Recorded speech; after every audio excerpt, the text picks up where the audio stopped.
ভোরে ঘুম থেকে উঠে চোখ ডলতে ডলতে হঠাৎ প্রিয় নদীটির পাশে দাঁড়িয়ে যদি দেখেন নদীটি রক্ত লাল, নিশ্চয়ই শরীরের শিরা উপশিরায় বওয়া রক্ত নদীটা থমকে যাবে ভয়ে এবং বিস্ময়ে।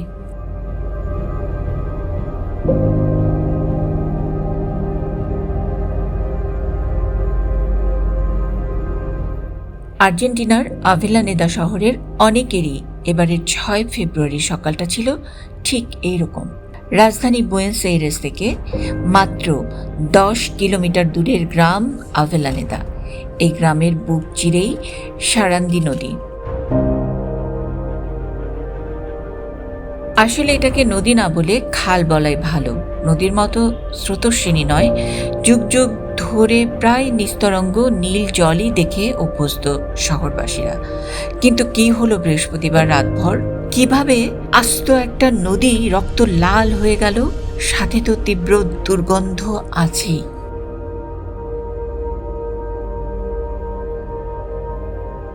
পরে দ্রুত আবহাওয়া দপ্তরের লোক এসে নদীর এই লাল জলের নমুনা সংগ্রহ করে।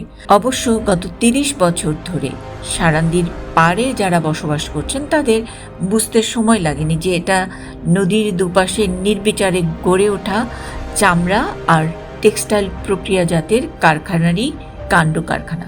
সন্ধ্যায় অবশ্য আবহাওয়া দপ্তরও এই একই ব্যাখ্যা দিয়েছে।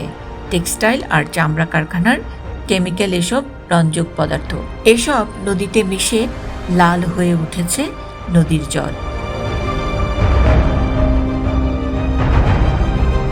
ততক্ষণে অবশ্য 10 কিলোমিটার লম্বা সারান্দি নদীর লাল রং থিতু হতে হতে শুরু হয়েছে আবার নীল হতে।